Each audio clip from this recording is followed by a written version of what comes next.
Hallelujah. Praise Master Jesus. Amen. Amen. Hallelujah. The Lord is good. Brethren, God bless you mightily in Jesus' name. You are lifted in the presence of the Father in the mighty name of Jesus. Greetings from the throne of grace. Greetings. You are blessed. Blessed be the name of God. Thank you, Lord. Thank you, Jesus. Amen. Hallelujah. Hallelujah. Hallelujah. Amen. Amen. Amen. The Lord is good all the time. All the time the Lord is good. We worship your name, O God. Thank you, Lord. Brothers and sisters, you are welcome to today's broadcast. As you all know, today is Friday. A day where we come to dine with the Lord, to learn from Him, to know what He has to say for us, to us.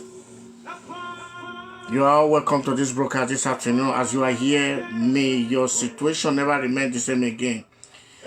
May the Lord turn your mourning into joy in the mighty name of Jesus.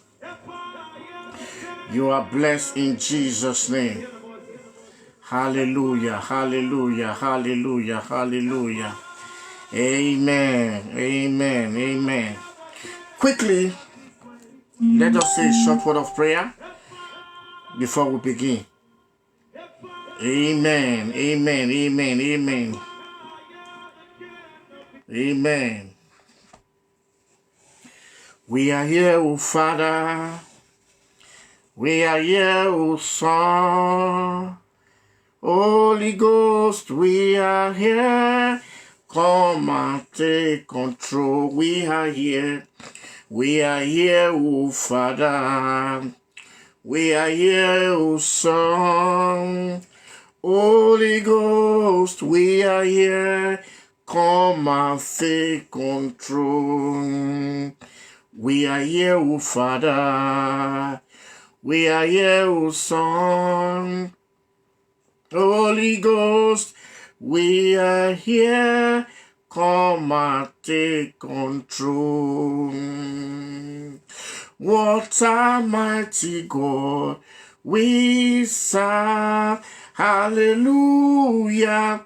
What a mighty God we serve. Hallelujah. Heaven and earth adore Him. Angels bow before Him. What a mighty God we serve. You be God, you know be Manu Mandazataliagada.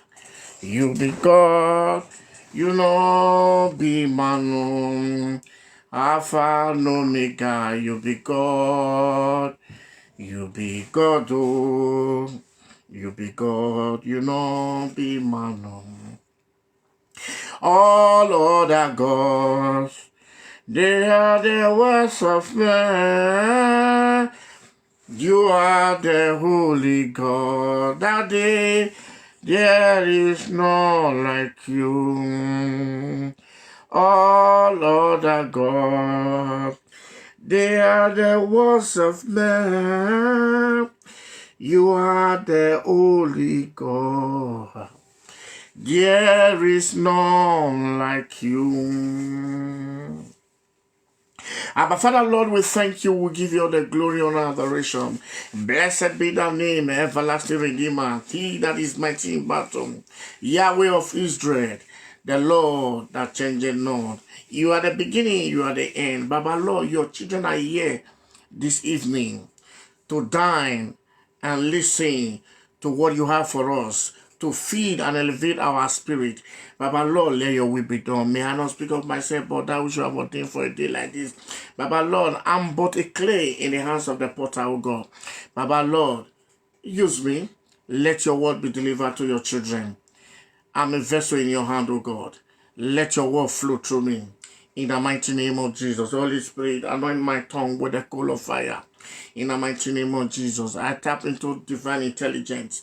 And Lord, let your word come as pure as gold. In the mighty name of Jesus, I saturate this arena with the blood of Jesus. Let every heart that will hear this word today hearkens to it. In the name of the Father. In Jesus' name we pray. Amen. Hallelujah. Hallelujah. Children of God, you are welcome this evening. Like I said before, blessed be the name of the Father. For he changed not, he remained the same. He is the beginning and the end, the author and finisher of our faith. Without him was nothing made. Lord, we give you glory. Quickly today, I'll be discussing a topic I titled Broken Edge. Broken Edge. Hallelujah. Broken Edge. Hallelujah. Broken Edge. Quickly, I want us to open to the book of Ecclesiastes. Ecclesiastes. Mandaliagada. Ecclesiastes. Amen.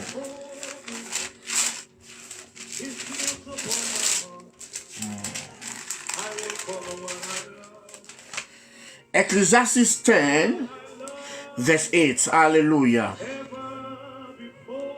He said, he that diggeth a pit shall fall into it, and whoso breaketh an edge, a serpent will bite. Hallelujah. He that breaketh an edge, a serpent will bite. Brothers and sisters, whatever happens to us in this world is never a coincidence. Never. Nothing is better in the physical that has no root in the spiritual. Nothing comes to light except it has been orchestrated in the spiritual realm. So most of the time, we, the children of God, or we that are on earth, we are ignorant. We are ignorant of the fact that there are some things we shouldn't take for granted in life. There are some things we shouldn't take for granted in life. Hallelujah. That wherever you are, wherever God places you, there are some certain things around you. There are some certain instructions you must adhere to. There are some certain things you shouldn't tamper with. There are some rules you shouldn't break. There are some principles you must, in all ramifications, stick to. Hallelujah. When quickly, Joshua 6 verse 26, it said Joshua released the curse. And he spoke. 6:26, and Joshua adjourned them at that time, saying, cursed be the man before the Lord that riseth up and builded the city of Jericho. He shall lay the foundation thereof in his firstborn, and his younger son is set up the gate of it. Hallelujah. It said the wall of Jericho, if any man ever wakes up to say, let me repair the wall of Jericho, in 1 Kings chapter 16 verse 34, said a certain man, well-to-do, decided to do it. And that cause that has been hanging for almost 500 years was waiting for one thing. What was it? For somebody to break an edge, for that cause to be activated. You know, when you set a bomb, until somebody comes to ignite it, designate it, it can never be effective. It can be there for 100 years.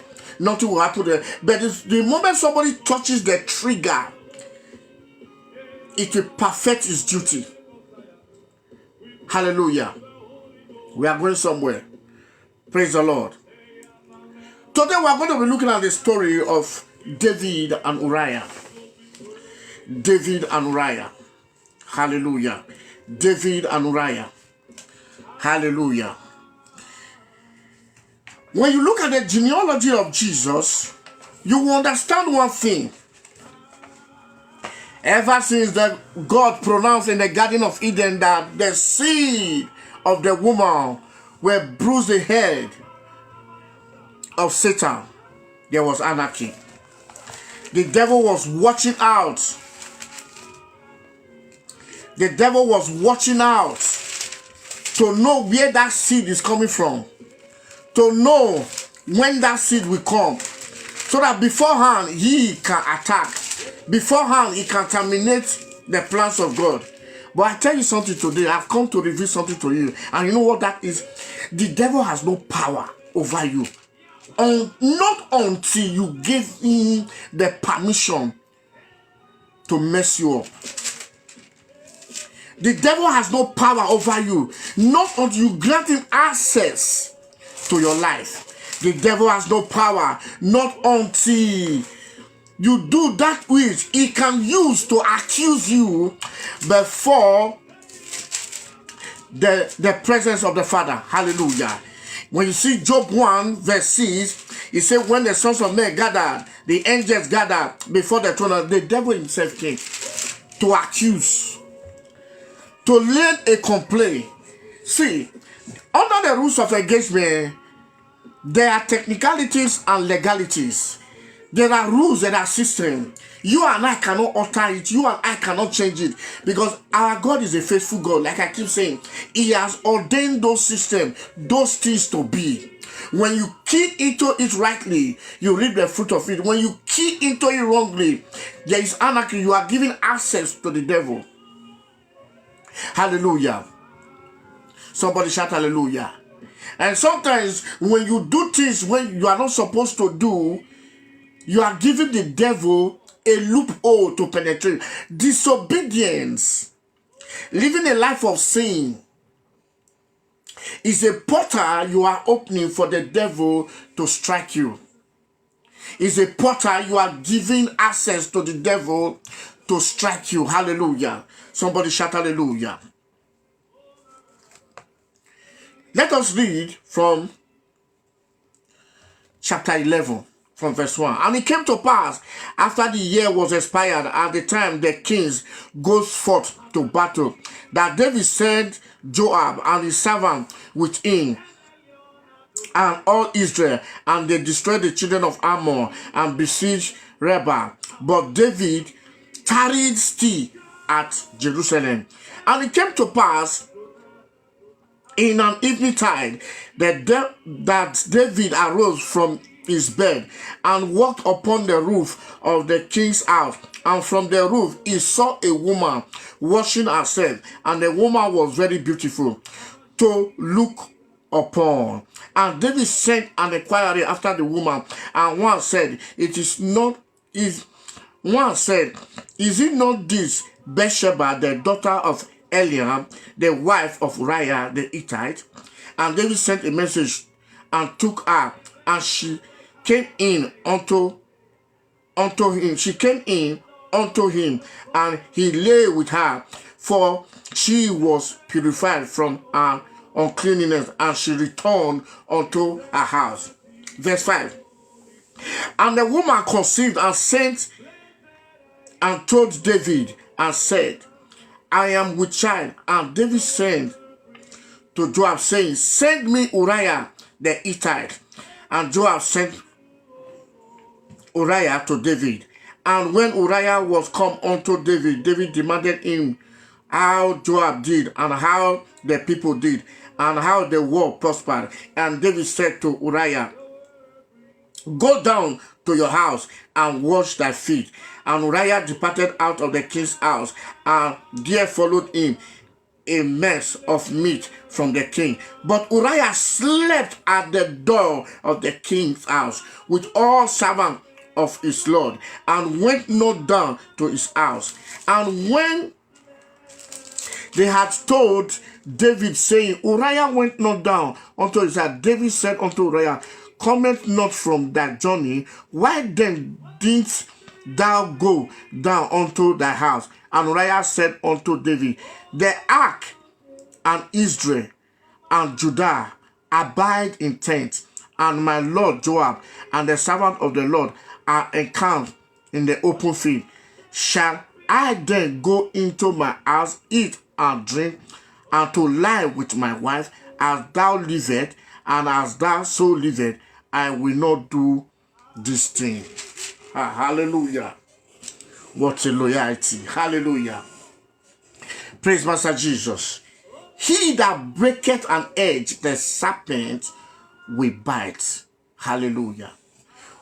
We are going to carefully illustrate some things today, which must be very, very important. You know, we Christians, we are very good in complaining. We are very good to jump into conclusion.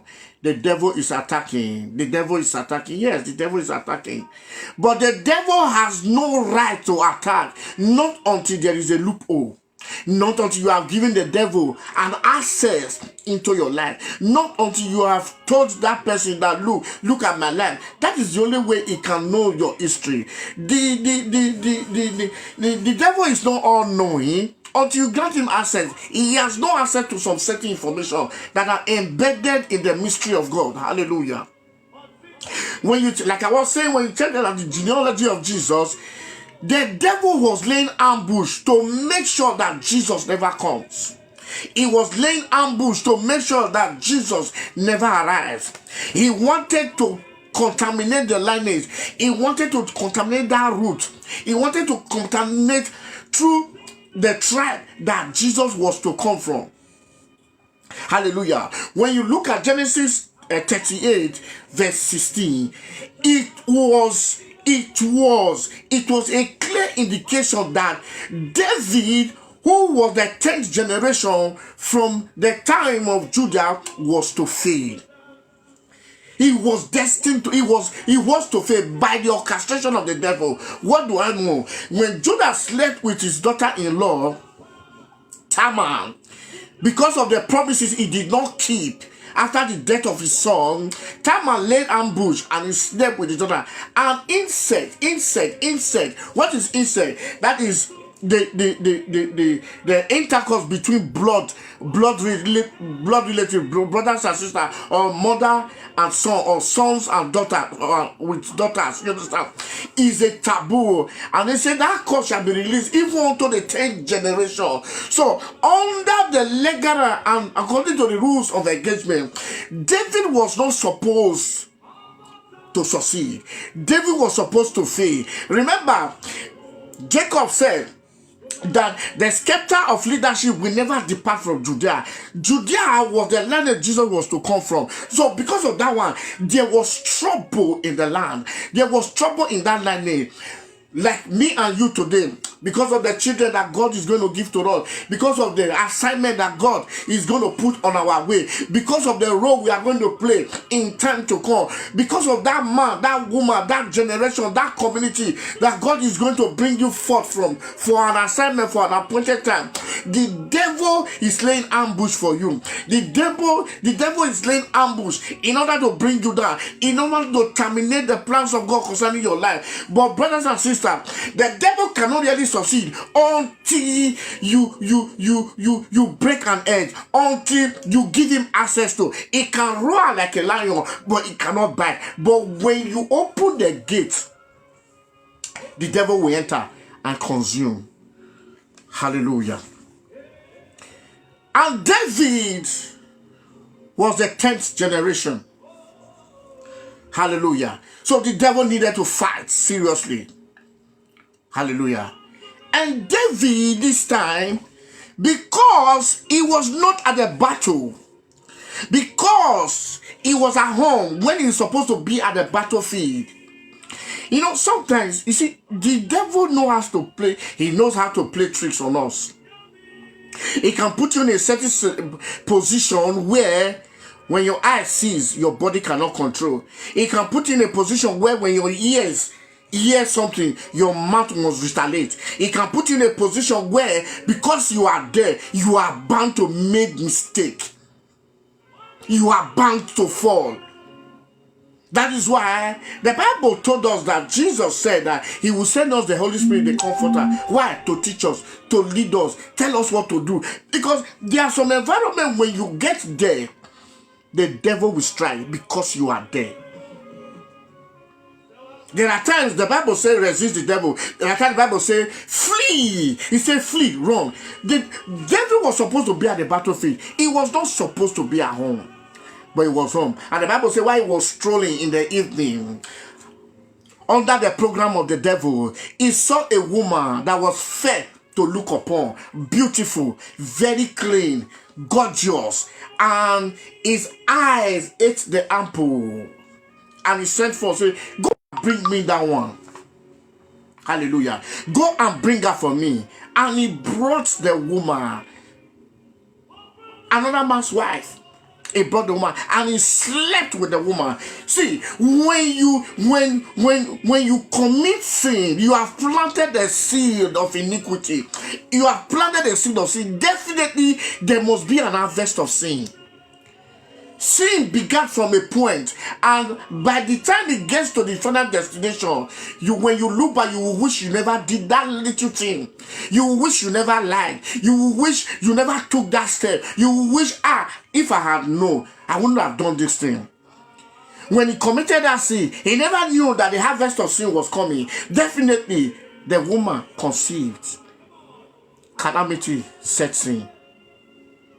If the woman had not conceived, he would have been able to conceal that sin. He would have been able to conceal it from the husband. He would have been able to conceal it from his people as a king. Cover his reputation and dignity and just move on like that. Only God knows what would have happened. But because the seed germinated and harvest came up, a seed was sown that day. You cannot even use sin to cover sin. It is not possible. You can never use sin to cover sin. Hallelujah. You know, it takes 10 lies to cover one lie. And when you use 10 lies to cover one lie, you will use 100 lies to cover those 10 lies. And it keeps growing. Hallelujah. Why is the devil doing this thing? Because he wants to get access into your life. We're going to see some certain things I want us to look at this point, which many of us might not know. Let me tell you something. In your family, in your environment, in the place where God has put you, there are people God has put around you. You dare not touch them. You dare not do them evil. Because there is a reason why God puts them there. They are like an edge. They are like an edge of protection around you. There are people that you should show love to. There are people you should take care of. These are people that somewhere along the line, God put them there for you for a reason. You might not know, but that is why most of us, when we get power, we get money, we have influence, we have fame, we begin to treat everybody anyhow. I want to warn you, if no matter the position God has put you today, no matter the position where you are today, if you are using the position God gave to you to oppress others, your doom is coming. If you are using your position to malign others, your doom is coming. If you are using your position to oppress others, your doom is coming. If you are using your position to make people feel, if I say God not there. See, the day God will answer to that your maltreatment, the day God will answer to that thing that you are doing, the devil cannot rescue you. Somebody shout hallelujah. Uriah was a loyal servant to David. Uriah was loyal to David. David slept with his wife. After sleeping with his wife, because the sin germinated, he wanted to cover it. The sin you committed today, one, you will need 10 to cover it. And that 10 will lead you to your doom. He sent for Uriah. He said, quickly, Joab, send Uriah home for me. Because this time around, he wanted to cover up his sin. There are many of us today, we have done something very great in the hidden. We have done something very, I don't know how to really put it, but we are trying to cover it up because we are strong. We are trying to cover it up because no eye saw us. We are trying to cover it up because nobody can really challenge you. You are trying to cover it because you feel you are untouchable. I want to tell you something. The eyes, the all-seeing eyes, the eyes that sees in the dark, that sees what no man can see. The eyes that is running to and fro, watching over his children, seeing all things. There is nothing hidden under the sun. What's the sun? The sun is the eye of God. The eyes that watches the earth. The sun, to the sun, as long as the Lord liveth, there is nothing hidden under him. He sees all things. Even the things you conceive in your heart, he sees it. Somebody shout hallelujah. The Bible says, in an attempt to cover the sin,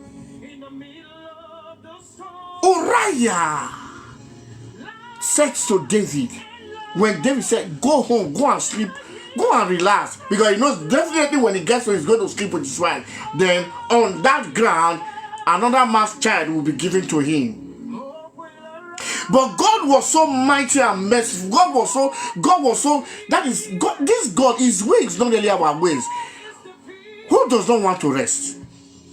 Who does not want to rest after coming from battle? Who really wants to be in the battlefield?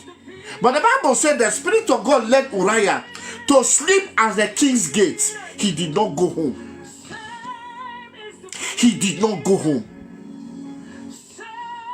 He did not go home. He was there. And when David found out the next morning, he told David, he said, how come? When my mates, other people, the ark, Israel, everybody is there fighting to glorify the Lord. You want me to go home and eat and sleep with my wife? Consummate with my wife? It's not possible. That is the height of loyalty.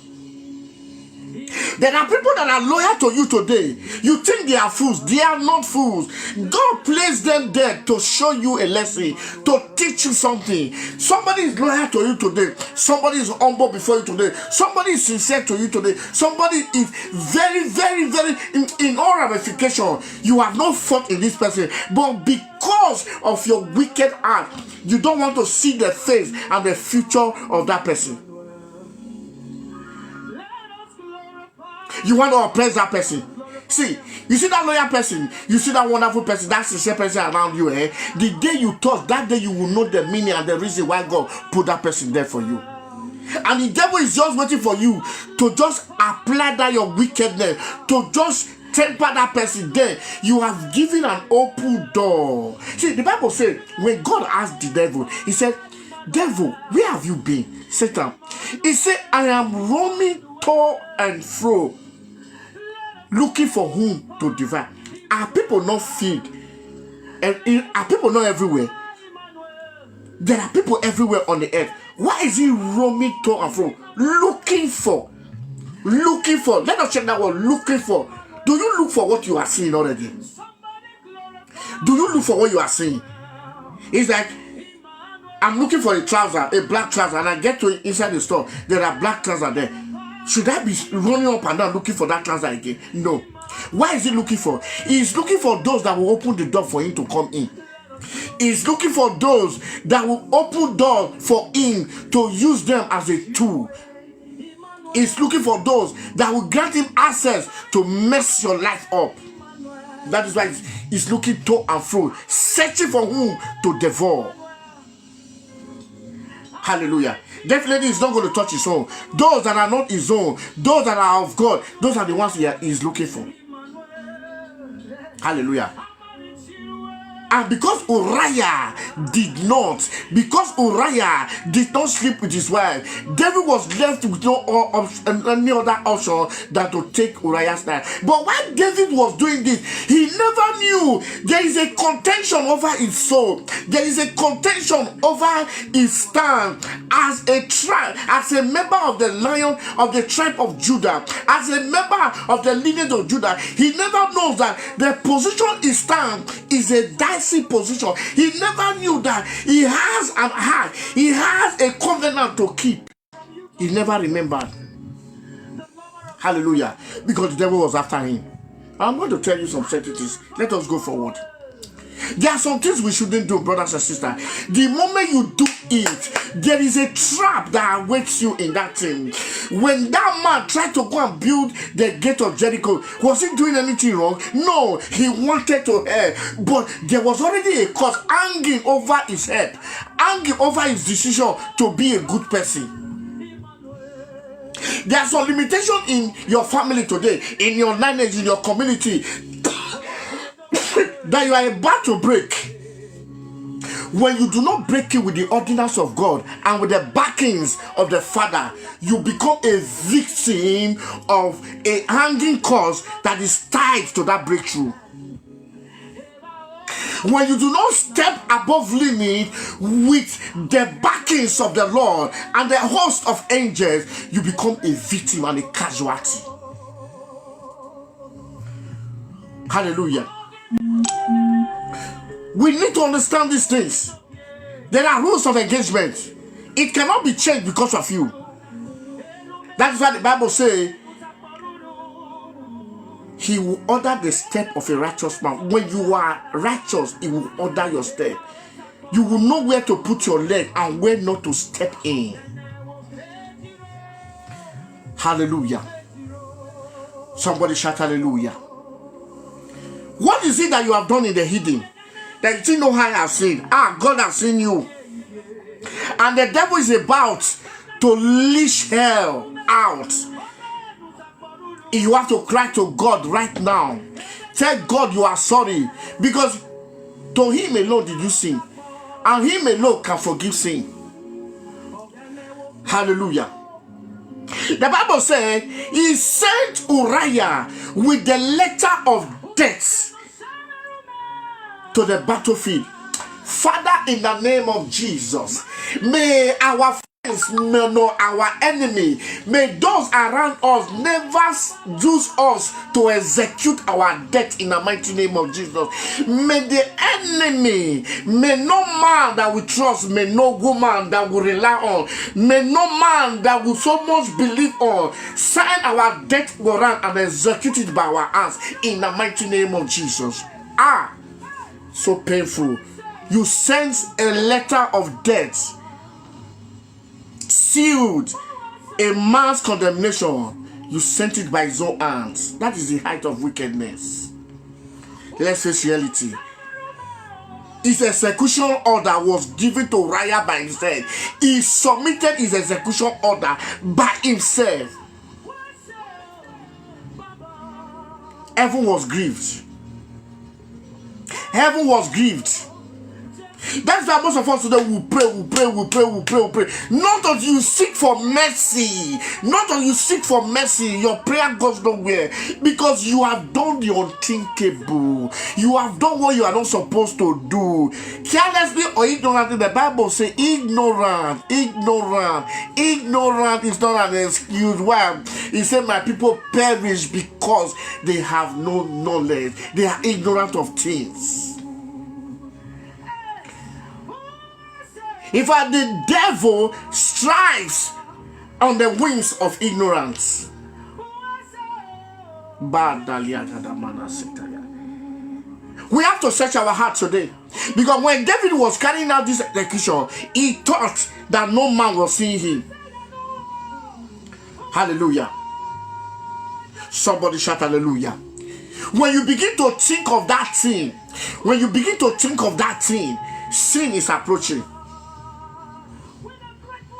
Hallelujah. And the Bible said Uriah went to the battlefield and never came back. He never came back. Now, the height of it. Do you know, brothers and sisters, Uriah was not just a mere person. He represented some things. Let me begin to tell you what Uriah represented. Because there are some things you will do. It will be as if you have offended your word. You begin to receive bullets from all corners, and you begin to wonder, what have I done? You have just touched a button and hell has been let loose. First and foremost, what is the meaning of Uriah? It will shock you to know. The meaning of Uriah is the light of Yahweh. The light of Yahweh. That was the meaning of Uriah. The light of Yahweh. The light of Yahweh. When David killed Uriah, he tempered with the light of Yahweh. He tempered with the hedge of protection God has put around him against that thing that the devil wanted to do in his life. The light of Yahweh was the meaning of Uriah.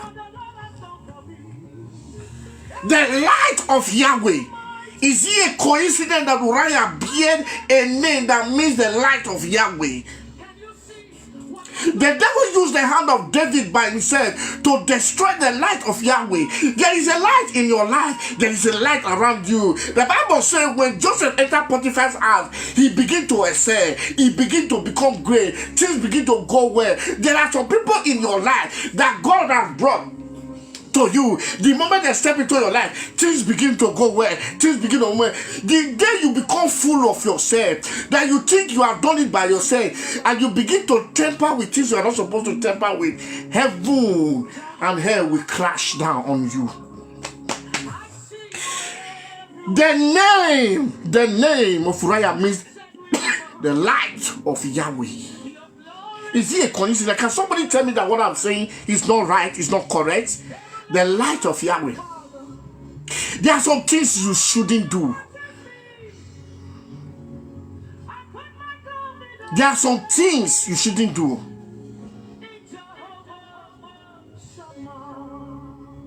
Some will say, my light is Yahweh. Other translation will say, light of Yahweh. Hallelujah. The moment David tampered with Uriah, hell was let loose. The curse that was pronounced on that will last until the 10th generation began to have effect. Problem started. Everywhere it was as if there was an earthquake against David. First of all, the prophet came to tell David and said, David, you have touched what you are not supposed to touch. And by the mouth of David, judgment was placed, was pronounced. Somebody shout hallelujah. Hallelujah. There are some things you shouldn't touch. Hallelujah. There are some traps. There are some covenants around you. You shouldn't temper. When you dabble into it, you become a victim. Bathsheba means a daughter of oath. I do not know the oath that she represents, but it means the daughter of oath. There are some things you shouldn't do. There are some things around you that the devil is watching you. The moment you cross that threshold, the moment you cross that point, hell will be let loose. Now, let me tell you, let me shock you. Do you know Amnon, the son of David, and the stepsister Tamar? They've been in the house of David for a long time. Nothing happened. But the moment that David broke the edge, Amnon started lusting after the sister. The spirit of lust came in because the door has been opened now. You have sold your soul to the devil. You see that prophet that you called, you do not know the power on which he operates from. You do not know that the altar that you are consulting, you are granted access to the devil to penetrate your life. That thing you did that gave you pleasure for 5 minutes has been the reason why you are in this perpetual darkness today. All of a sudden, Amnon started lusting after the sister. And the Bible said, not until he slept with the sister. See, let me tell you why you need to understand exactly what happened there. You will not know. Many of us will say, maybe it has been there because it was done. It's a lie. The spirit of lust, that spirit of incest that happened 10 generations ago, between Judah and Tamar, the daughter-in-law of Judah replicated itself again, entered Ammon, and Ammon decided to sleep with his sister. He started lusting after the sister. Let me tell you what happened. Do you know that the moment Ammon slept with the sister, the Bible says Ammon hated her immediately. So the spirit, the moment he did it, that spirit left him. He had hatred for the sister. Is that ordinary? Is that ordinary? But he was the one lost to say, hey, if he does not sleep with his sister, he will die. But the moment he did it, his eyes became open. He hated his sister and said, get out from this place. Hallelujah. Mandolia gadaba setalia. Mandayagada. The moment Tamar and Ammon consummated, the seed of hatred was sown. There was anarchy in the house. Problem escalated. Absalom said, no, you cannot sleep with my sister and go free. See, let me tell you something. There are some things you shouldn't do. When you give the devil 1 inches, it will turn into 10,000 kilometers in your life. By the time he finishes with you, you will hate yourself. Don't even give the devil a looking hole that he will even see through your door. No, not to talk of opening the door for him. When you do it, there will be anarchy. It will pass through the front and come out from the back. Absalom became very, very angry. Became very angry. He said, Ammon, you slept with my sister. Because Ammon was a stepbrother. Hallelujah. Ahithophel.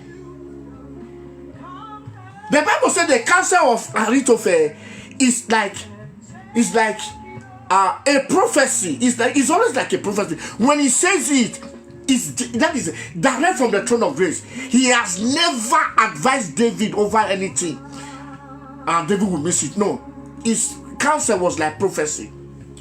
The moment that thing happened,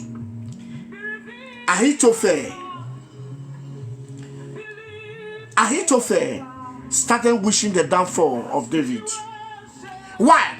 Because Ahithophel is the grandfather of Bathsheba. The grandfather of Bathsheba, the woman that David killed the husband. He was the father-in-law of Uriah. Now, at that point, another trap was hanging over the head of Joseph. Another trap. That was why, when the time came, Absalom was able to connive with Ahithophel because there was a seed of bitterness in the two of them. You know, bitterness and bitterness, they collided together and an operation was enacted. Because Ahithophel was looking for a room to destroy David for what he has done. Absalom now gave Ahithophel the opportunity to connive with him to bring David down. Because he was already angry. See, there are some things you have done and people are wishing to bring you down. Not because naturally they hated you, but you have given them the opportunity to bring you down. And the devil will make very good use of it if you are not wise to run back to the Father and ask for mercy. Somebody shout hallelujah. Absalom was the third son of David. The Bible says Absalom waited for 2 years. For 2 years. As David sent Uriah with the letter to kill him, Absalom sent the servant of Ammon to poison Ammon. After 2 years. Because Absalom was angry that the father never said anything. But in the reference, that was not because the father never said anything. It's because the gate of air has been opened to the house of David. Mandolia gadabada setalia. See, at what Uriah represented. Uriah represented loyalty. When you look at Proverbs 21 verse 21, hallelujah. Proverbs 21 verse 21. Mandolia. Thank you, Jesus. Oh, Yahweh. No. What's the matter?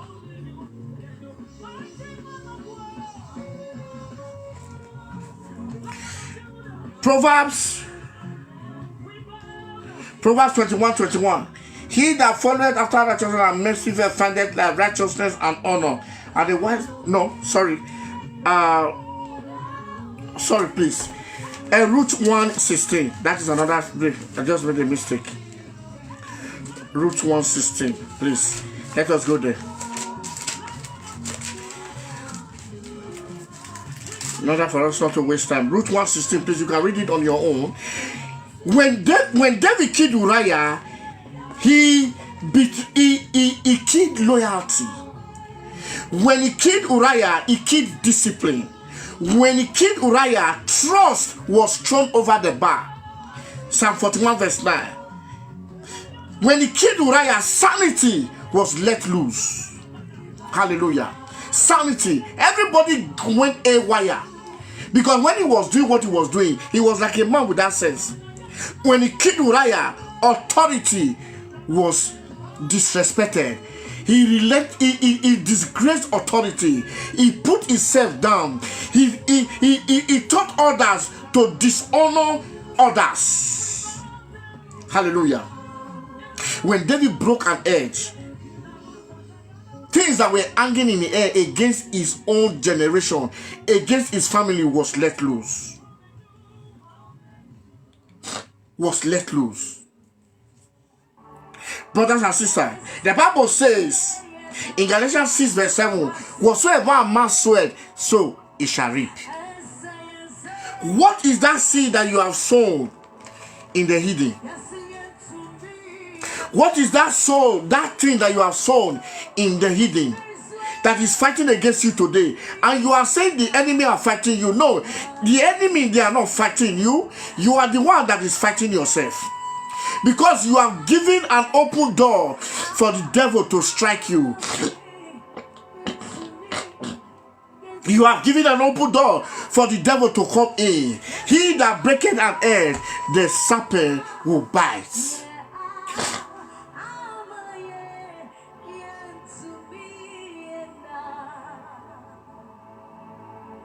Set your heart this moment. What is it that you have done? What is it you think no man saw it, but God saw it? What is it?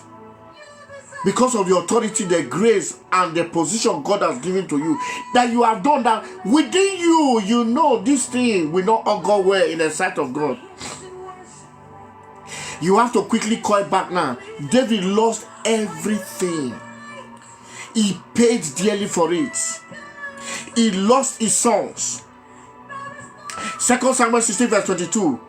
Because he slept with another man's wife, Absalom slept with his wife in the open. He did his own in the secret, but when Absalom was about to do to his father, he did it before the whole of Israel. What you have done to disgrace another in the dark, if you do not run to God now, somebody is coming to disgrace you in the open. Somebody is coming to ridicule you beyond your imagination. Everything David did, he did it in the open. But when his son started dying, he did it in the secret. But when the son started dying, they started dying in the open. When he was losing his throne, he lost it in the open. He ran away from his palace. What you have done in the hidden, if you do not ask God for mercy, if you don't ask God for forgiveness, the devil is coming with a trailer load of disgrace, shame, and ridicule to expose you to the world that you will not have anywhere to hide your face. Brothers and sisters, this is not a trend. Whatsoever a man soweth, he shall reap. If you want to make peace with God, If you want to make peace with God, if you want to make peace with God, if you want to make peace with God, go to Him. Make peace with God.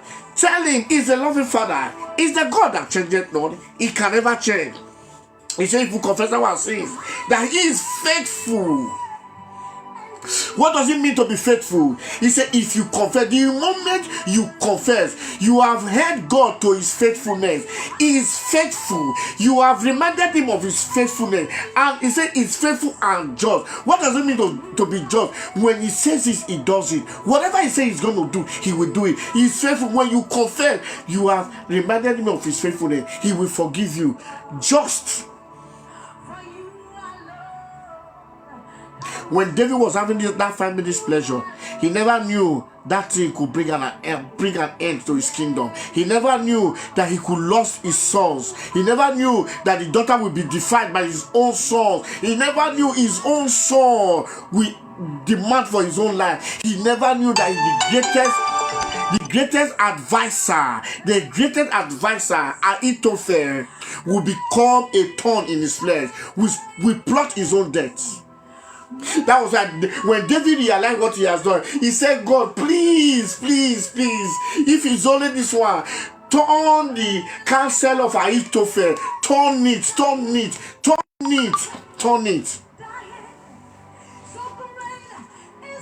And that was why when Ahithophel gave a counsel while they were gathering to plan against David, somebody that has never been heard before said so that they said, Ahithophel, you hold your own first. Let us listen to this person. He turned the counsel of Ahithophel to foolishness. Brothers and sisters, I am here to tell you today, nothing happened by mistake. Nothing happened by mistake. Look back. Have you treated anybody bad? If you have, go and look for that person now. If the person is still alive, you are lucky. Go and make peace. Have you betrayed anybody? Go and look for that person. Go and beg for forgiveness. Have you destroyed anybody physically or with your mouth, the words of your mouth? Go and make peace with that person. Because you don't know what you have done to yourself. Not those people. You have just opened a gate of hell against your soul.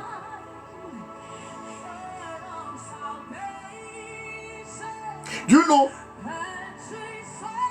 the reason why the devil wants us to error is because he wants us to give him that liberty to operate anyhow in life, so that when heaven is sanctioning, when heaven is asking a question, he will tender his legal rights to operate. It's like a license to operate, and he will tell God, Father, it's not me. This person gave me license to operate in his life, so I have every right to operate. And God is a just God. He's the one that laid the rules. He will not break it by himself. Praise Master Jesus. Brothers and sisters, wherever you are today, there are reasons why God put you there. Those around you, they are your responsibility. Hallelujah. Many of us today, the way we behave in the presence of our children, they are not growing up to fight against authority because you never respected the father. So they see you as somebody telling that authority is nothing to be respected. They grow up to become vagabonds, and you are saying that it's the wind from your father's house. No, it's not the wind. You have taught them that you don't respect authority because the man is the authority of the house. You are the man. You have brought the woman down to nothing, and your children start growing up, become rapists, and begin to treat women anyhow. And you are saying, where did you learn it from? I never raped anybody. No, you were raping the mother in their presence, in your character and your wickedness. You have told them that women have no value.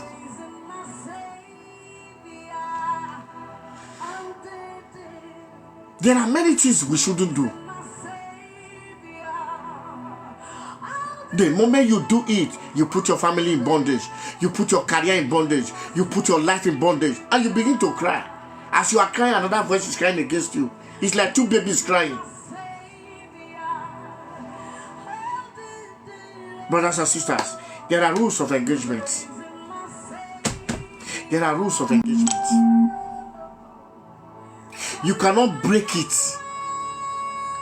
You cannot break it and expect a good result. You cannot break it and expect automatic results. So many of us will be, sometimes I look at myself and say, God have mercy. Because ignorance is not an excuse. That is what the devil needs. God, you will understand. When the devil strikes, you will not say God don't understand. You will understand that God does not understand what you have done, knowingly or not knowingly, because the devil is ready to use it against you. Except God decide on his own and say, I will have mercy on who I want to have mercy on, without the devil questioning me. If it does not happen that way, my dear, there is a price to pay. Please. The reason why Christians, we are not like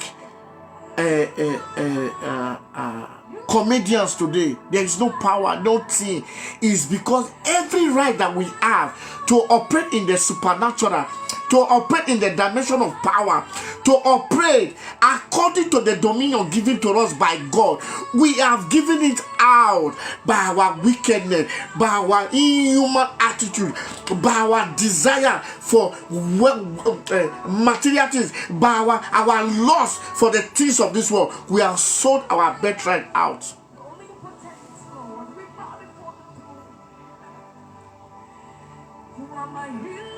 There is an Uriah around you. There is somebody you wish to take what belongs to him now, or now. Be warned. Be warned. Because when the table turns around, you have taken one, you will lose, you might lose all. You might lose all. God is a merciful God, we know.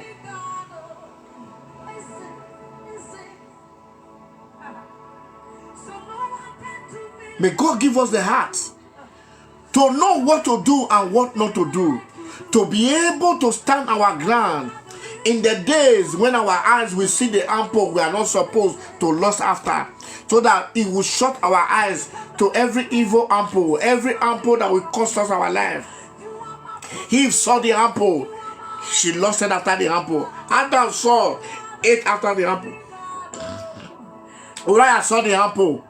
No, David saw the apple, never cared that Uriah was the owner of that apple. He ate it. May the Lord, our God, bless this teaching into our heart in Jesus' name. May we become the hearer and the doer of this word. In any way, oh Lord, that I and the viewers here, oh God, we have broken an edge. Daddy Lord, you said even the lawful captive you would deliver. You will have mercy on who you want to have mercy on, Daddy Lord.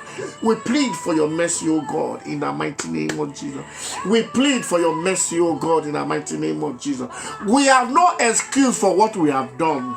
We have no excuse why we did it. We have no excuses for doing it. Lord, we just ask for mercy. We ask for mercy. We ask for mercy. We ask for mercy in the mighty name of Jesus. That is why when sometimes some things happen, before you start running into conclusions, sit down first and look at your life like an x-ray. Look at it like a movie. Is there anywhere, any point in your life that you have done something similar to this thing? If there is, start asking for mercy before you start releasing curse on anybody that has done you wrong. Start asking for mercy before you start calling God. Oh, God answered by fire. God answers by fire to those that are just. God bless you in Jesus' name. Amen.